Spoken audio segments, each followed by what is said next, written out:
for those of you who do not know me, my name is Lizy Hoeffer. I've been in sales basically my entire life, but I've sold mortgages since 2008. I actually started sales in like the worst economy ever, and that's actually where I built my business. And then in 2013, I actually had to start over from scratch. I broke up with a business partner, got fired from my job, and that's actually what laid the foundation to the team I run today. Now, at the time of my quote unquote Jerry Maguire moment, I was a top producer closing 238 units a year. That is really high in sales in mortgages, right? The average loan officer closes 2 deals a month. But I now close literally over 1,000 deals. And my records went from like 238 to 412, 529, 634. And then we jumped up into the like 980 was last year. And I think we've already surpassed 700 deals for the year. So I can tell you that what I will teach you today about closing skills and understanding sales languages will help you close more deals, okay? So now I am gonna ask you one question though before we get started, right? So we all know that I sell mortgages for a living. If I give you a good nugget, right, I am hoping that you will send me a referral, okay? So I have a lot to live up for, right? But I know that I'm gonna bring it today and we're gonna close lots of deals in the future, okay? All right, so I'm gonna share my screen here and you guys can take notes, ask questions. If you want the PDF later, go ahead and email me. So I'm gonna share my screen. All right. So we've all had experiences in life where, and can you guys see where it says dirty versus happy? Can I get nods? Is that the screen I'm sharing? Okay. We've all had experiences in life where we bought something and we've done a lot of shopping. We know what we want. We've done research on the price, on the location, where to find it, you know, what color we want. We know everything about it. We go get exactly what we want. And we feel like we just got ripped off. It's like the weirdest experience ever, but you feel dirty about your sale, right? But you got everything you wanted.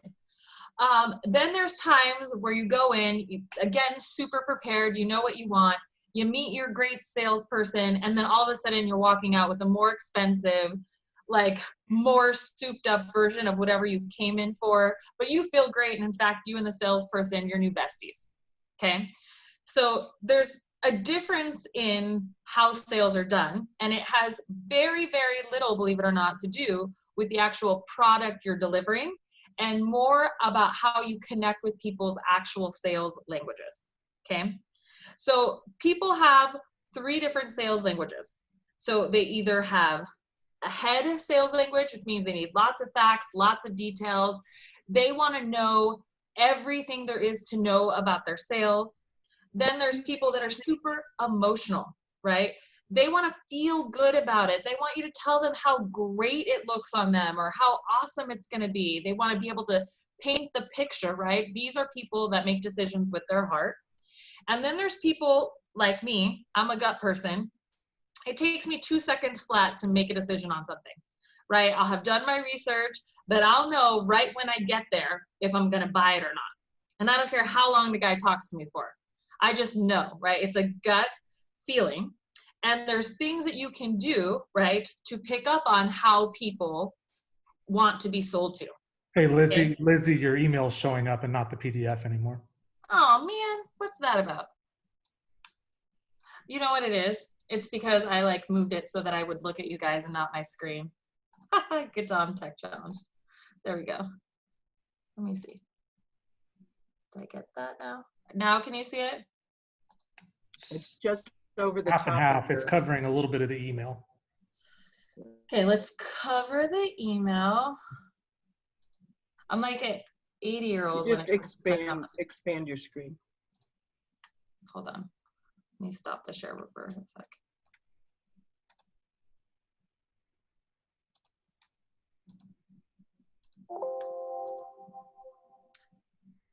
Hold on 2 seconds, guys.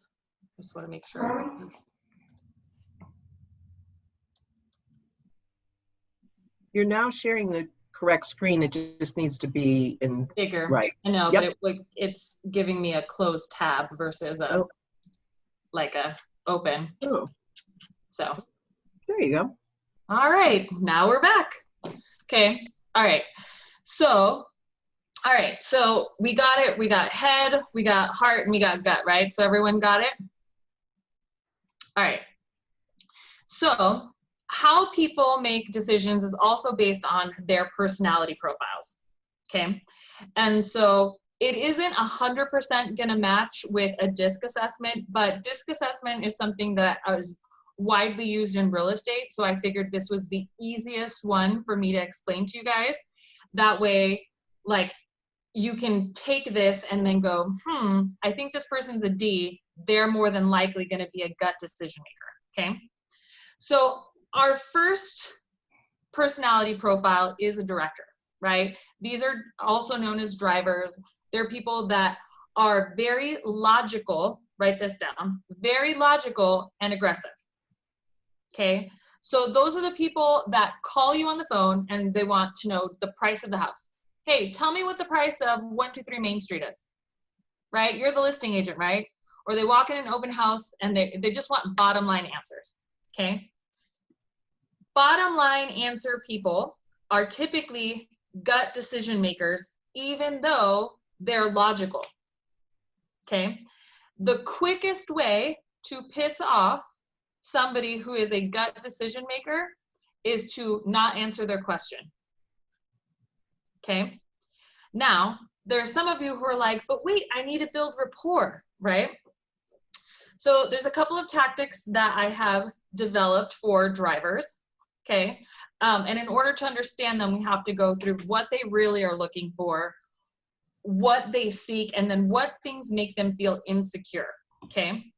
So typically drivers or directors, they really want, like, their fundamental core is about money, right? How to make more money, how to save time, be efficient, right? Those are their primary concerns, right, in sales. They're short, they're to the point, and they do close-ended questions, right? Like, they just want one-word answers. And their biggest fear is being taken advantage of. Now, as a salesperson, especially if you're a chatty Cathy, if you're a heart decision maker, if you want to build friendships through your business relationships, this is hard because, one, they're going to find you annoying, which is just what it is. They'll find you annoying, or they're going to not trust you, right? They're going to be like, what's up this person's sleeve? What's the hidden agenda that I'm not seeing here? So typically, what I do when somebody calls and says, what's your interest rate? I'm like, well, that's a really great question. Interest rates are in the range of 2.25% to 3.25%, but a lot of it really depends on your credit score, your debt ratio. Can I get a little bit more information so that I can get you a more specific answer? Right? So I immediately give them information, and then I tell them I want to give them a more specific, right, piece of information for their scenario, because I'm trying to also appeal to their logical side, right? So remember, a driver is logical and aggressive. So you answer their question, and if you want more information, you have to give them a logical reason why, right? So the house is listed at, right? And then you can say, the next question is, like, is that a price that you'd be willing to pay, right? Does that meet your budget, right? These are all things, right? Because again, their primary wants are money, efficiency, time savings. Does that all make sense? So you want more information, you got to get a logical reason why. Now, drivers, though, only make up 10% of the population. Okay, so don't spend all your time refining your driver skills. If drivers make you uncomfortable, that they make a lot of people uncomfortable. For a long time in my business, my plan for drivers were, I'm just going to give them information and then stay quiet and let them direct. And let me tell you, that has about a 50-50 chance on whether or not they'll do business with you, right? Just based on that. I never planned my business around hard sales, okay? The next one though is social interaction, right? So these are the chatty Cathys, these are the influencers, these are the people that have huge networkers, big parties. You know, you can name them in your family, your friend group, you know them. They love to have fun, they love to talk about themselves, which is great. They add humor and they don't labor on any details. They just want to do the talking, okay?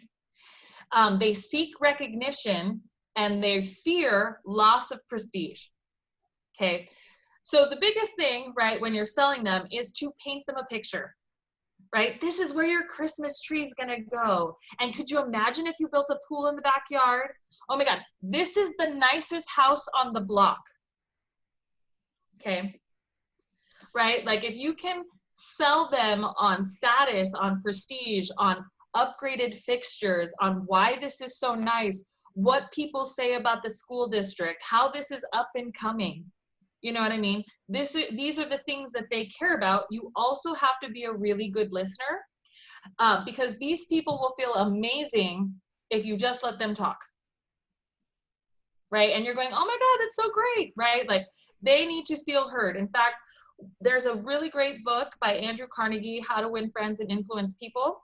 And that's one of the tactics, right? Everyone loves to talk about themselves.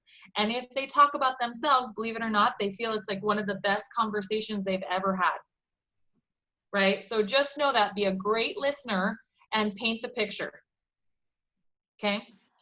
15% of the population is an I, okay? Most people in sales are I's or D's, okay? So just so you know, like I's or D's are who you're gonna sell to, right? Because you're either an I or a D, okay? So be careful because people don't like to be sold to in your sales language, okay? Now, they are emotional and aggressive, okay? Emotional and aggressive. These people are gonna get into the crazy bidding wars of the house that she's already moved into in her mind. Now, next one is a supporter. This should be your favorite category. Guys, I want you to write this down. You want to go for people in the supportive category because they make up 60% of the population, okay? The majority of people, they just want security, they want safety, they want the next step. They want you, they want to ask for your opinion. They want your reassurance that they're making the right decision. They seek acceptance and hate change, hate problems, right? So for you, right, you got to promote yourself as a problem solver, someone who's going to walk them through every step of the way, right? And you need to get them to the next step as fast as possible. One of the biggest mistakes that I see salespeople do is that they don't close. They don't close it. They don't let people know the intention to close at the beginning. They don't remind them of the close at the end. They just say, hey, yep, this is the house. Let me go ahead and show you around. This is what it's listed for. This is the neighborhood. This is how many bedrooms, how many bathrooms. And they never go, do you want to buy this house? Right? They just never say it. It's too aggressive, right? Especially if you're an I, you're like, oh, they'll tell me. It's just, or they say no, they don't want to buy a house and people get, you know, worried, right? They don't want to pressure them, right? They don't want to be a salesperson. The thing with sales though, is that you will meet somebody, feel like you had a great relationship with them, you'll set them up on a home search, and then you will not be able to get a hold of these people to save your life afterwards, right? They will ghost you. And it's because supportive people, right, they fall in line very quickly with the next aggressive person. So let's say they walk into your open house, you love them, but then they go home and tell their mom how they fell in love with this house and they met a real estate agent, and the mom goes, oh my God, no, my friend Carmen, she sells real estate. You have to go with Carmen. She's my best friend, right? That's what happens. And the thing is, like, because that's an influencer or a director in their life, they're going to move forward because that person got them to the next step fastest, right? So for you, when you have them in your open house, if it checks all the boxes, you have to say, great, let's go ahead and submit an offer. And don't ask, Do you want to submit an offer? Say, great, the next step is, you have to get good at practicing this. The next step is, okay, like no do yous, all of this stuff, because remember, they want you to guide them. If you leave without homework, right, if something to provide them afterwards, you're going to lose that sale. So get them to the next step the quickest, you will sell. What's awesome is that 60% of the people that you come in contact with will sell and buy from you basically on the first time you meet them if you close. It's crazy, huh? 60% of people. Now, the last category, so supportive people, guys, are emotional but not aggressive. Okay? Emotional, non-aggressive. They'll say things like, do you think it's okay? Or I have to go talk to my husband. Or, you know, I don't really know. I've got to really think this over. Like, they're just really passive. If they ever ask you what you think, they're supportive. All right, now, next category. This is probably everybody's least favorite category to sell to. They make up 15% of the population, though. If you're a C, you already know, right? You know you're the pain in the butt in the room. I actually am an IC, so I'm a chatty Cathy pain in the butt. So pot calling the kettle black here. So C's are thinkers. They're the engineers of the world, the attorneys, right? They're the analytical thinkers, right? They want all of the data. They're asking you about crime. They want to know where all the sex offenders are. I mean, they care about all of the details of their neighborhood, appreciation. I mean, they're less inclined to ask you about features. They want to know about appreciation. They're looking for facts, okay? So they want practicality, logic, fairnessness, and a systematic approach, right? They want you to be super organized. Again, the next step is, okay? Now, when talking to them, right, you want to give lots of facts, lots of documentation, and the quickest way to lose trust with them, guys, the quickest way is to not answer their questions. They're very similar to a director in that they lose trust very easily, right? So if you don't answer their questions, they're going to feel like you're hiding something. Having printouts is also a very effective tool for helping them make a decision, okay? They seek accuracy, right? So even if you don't know the answer, they never want you just to spout something. They would much prefer you go, you know what, that's a great question. Let me go ahead and look that up for you, okay? What specifically is your concern? Now, what's important about this, the C's, if you do not guide them the right way, they will spin out of control. Like, they will never make a decision. And their biggest fear is making the wrong decision. Fear of criticism. Like, I bought the wrong house and then all of a sudden the market crashed and I lost all my money. Like, this is their fears. They're the people going, well, I don't know, there might be a market crash right now. And I don't know, I think interest rates might be getting low. And oh, I heard on the news such and such, okay?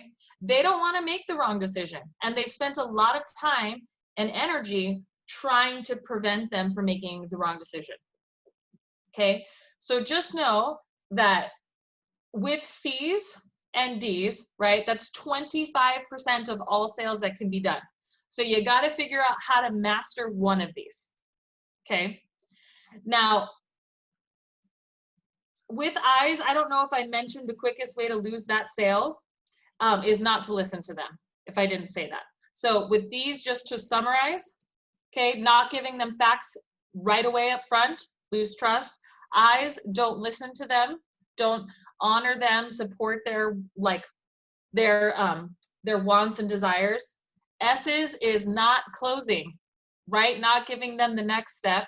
And C's, it's not providing them and answering all of the questions that they have in detail. Okay. All right. So does anybody have questions on that? You can unmute yourself too. Okay. So if not, we're gonna go straight into closing types. Okay, and then I'm gonna want you guys to take notes and then want you to write down what personality profiles go for each one. So C personalities, again, are those thinkers. The best way to close them if they're spinning out of control, like I was just talking about, is to do an if this, then that close. So oftentimes you can tell if a C personality is kind of spinning, is if they can't make the decision and they go, but what if, well, I don't know, what have you looked into this, or I might want to see other properties, or they have this one thing they can't just pull the trigger. The thing met 90% of their list, right? They can't do it. You have to ask them, okay, well, what additional information can I be providing to you? Like, what additional things are you looking for? They will tell you what the answer, what's holding them back. Now, the thing with C personalities is that they're very logical, but not aggressive. So if you were to go straight up and say, well, why won't you make that decision, or what's holding you back? They might feel like, again, you're criticizing them. So you have to be really careful with how you do this. So it's always got to be, well, what additional information can I provide you? If they have to go and talk to their spouse, it's like, well, what information do you think they're looking for? Okay, now once they give you the information, that's when you go in for the close. That's the, okay, great. So let me get this straight. So if I find you a 3-bedroom home in Gilbert versus Chandler, you'll pull the trigger, right? So if I do this, then you will. The great thing about C personalities is that once you've gotten them to commit to the if this, then that, you've closed them. They'll do business with you if you find them the thing. Okay, super important, but fine line, because you do not want them to feel criticized while you're getting the information out. Okay, so very careful. Now, obligation close. This actually works for all of the personality profiles in the right timing. Okay, I basically only use the obligation close if I'm willing to just let go of the client. But obligation closes are basically just like a professional guilt trip. Okay, so in mortgages, people shop us for interest rates a lot. And so sometimes they'll shop us for an interest rate and it'll be very close, but I'll be the one who's been answering all of their questions on Sunday nights at 9:30, because they have a dying question or they need something. And so a lot of times if it's close, right, I'll just say, hey, look, I know we're close. I know I'm not the cheapest. However, when you needed to write an offer every single Sunday night at 9:30 p.m., I was available. I answered your questions and I will make sure to see this to the finish line. Okay. I can tell you that the person who works 9 to 5 isn't going to care about your questions after then. Right? And chances are they're not going to put in all the blood, sweat, and tears that I am to make sure that I hit your close of escrow. Okay, same thing with like people wanting to discount their commissions. Oh, well, my aunt said that she's going to do it for 1%, so I'm just going to have her write up the contract. Y'all have met these people, right? But their aunt wasn't out there showing homes in 130 degrees, right? She didn't miss her kid's baseball game to go show you that house, right? So sometimes it's okay to remind people of all of the things that you have done to help them get to the finish line, right? And if you're close, you'll get the deal, okay? But it works on all, but you also have to be prepared that if you go there and you do it a little bit the wrong way, you'll lose the client. Fine line, okay? Now, you deserve this close. This is for I personalities, 100%, okay? So a lot of times we have clients, they get under contract, they love the house, they told me how beautiful the house is, they told me everything about the house, we go through the numbers, and then all of a sudden they have buyer's remorse. It's a huge purchase, lots of money. I cannot even tell you the number of times, I swear to God, I've done literally hundreds of home loans. I can't even tell you the numbers of times that people have come to my office, sat down at my desk, and literally cried their eyes out, right? It's like the best decision they've ever made, but they're so overwhelmed. okay? That's when you have to reclose them, okay? You can use this close at the beginning too, but I find that whenever I have to reclose somebody because of buyer's remorse, it's always the "you deserve this." So it's like, hey, we went over your budget. You can afford this. Like, this is your dream house. You said you've always wanted to live here, right? Like, you've been searching for 3 months. You got this. You can do this, right? That's what that sounds like. As a real estate agent, I can guarantee you at one point or another, you have said that you feel like a therapist, okay? Master the "you deserve it" close, okay? That's where this comes from. Now, puppy dog clothes. How many of you guys like walking into a pet store? Okay, I do not. In fact, if I know where they're at and I'm with my kids, we will literally walk 5 miles out of the way so that they don't see the little animals, because chances are I'm walking out with a puppy. Okay, like the second you see an animal or those cute little puppies, you can already imagine what it's like to hold them, pet them, you know, hug them, right? And so it's the same thing with the house, okay? You have to like help them paint the picture, right? Remember when I said this is where your Christmas tree will go? Okay?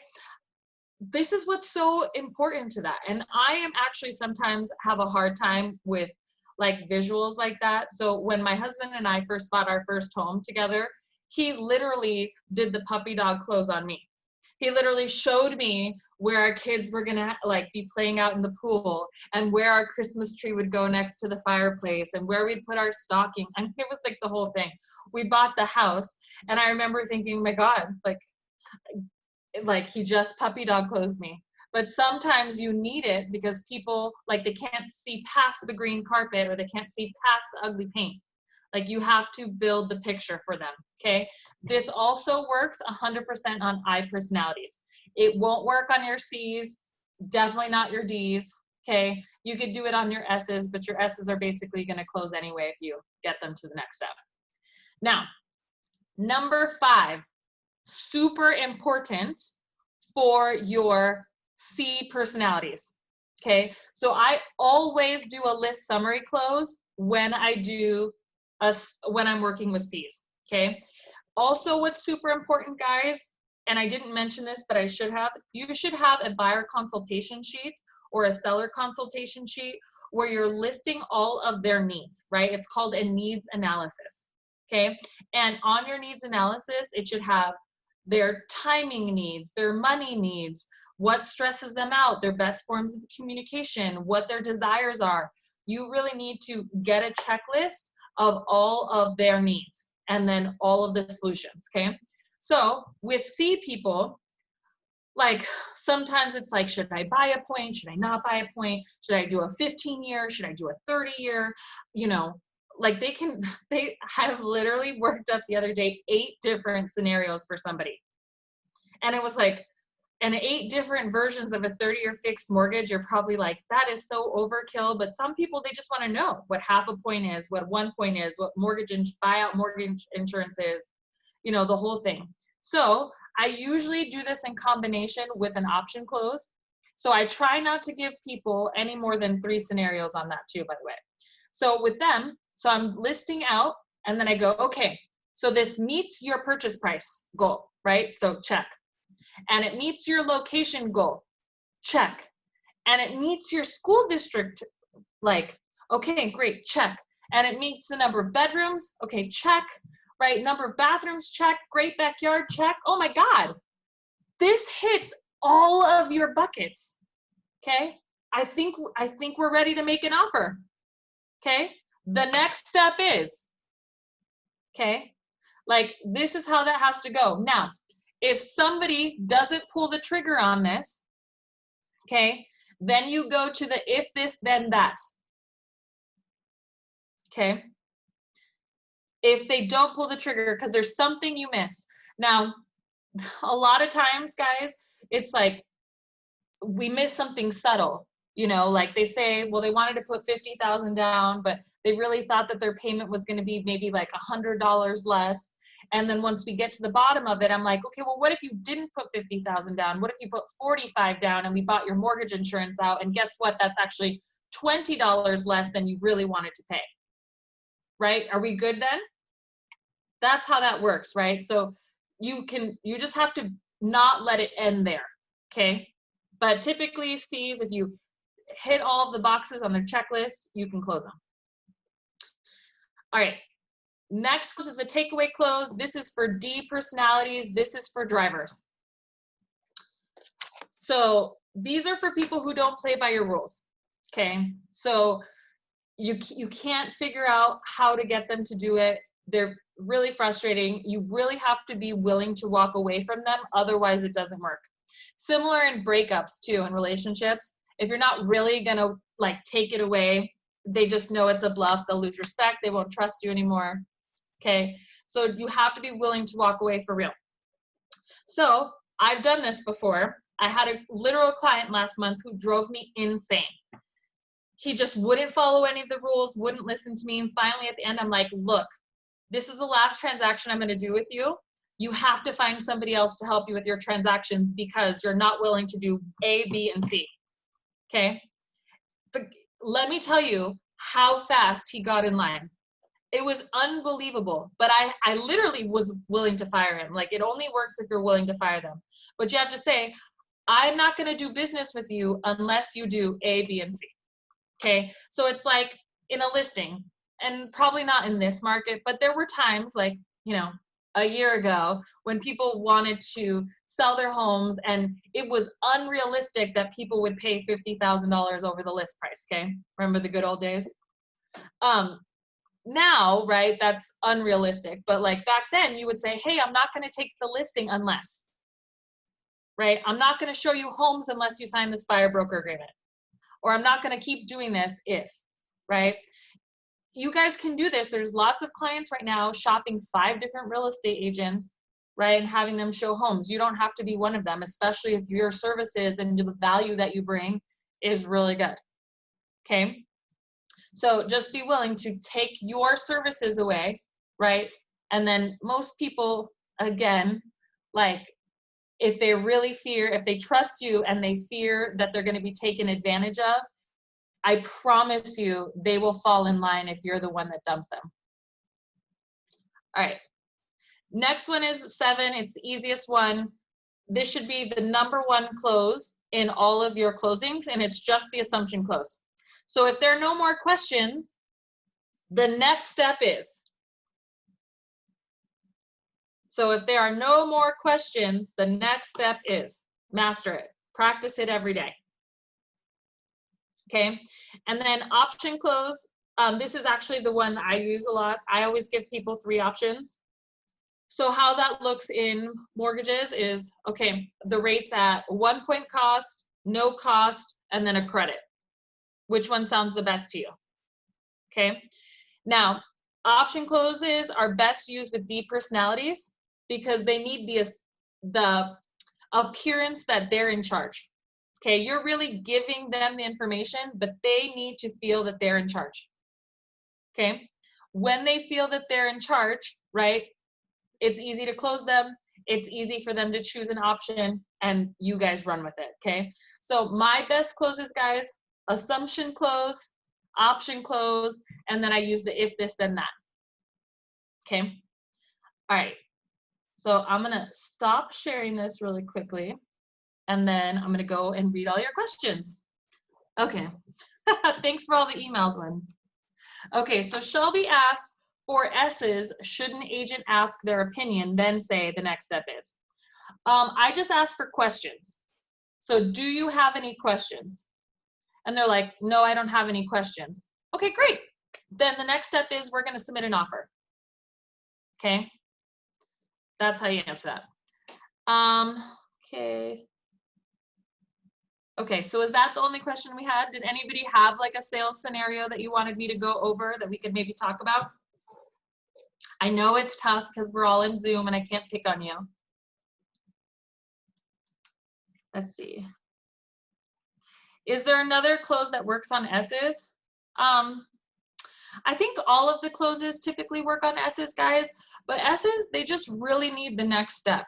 So truthfully, if you're the person that's gonna like if they're in front of you and you can get them to sign something, they're gonna close.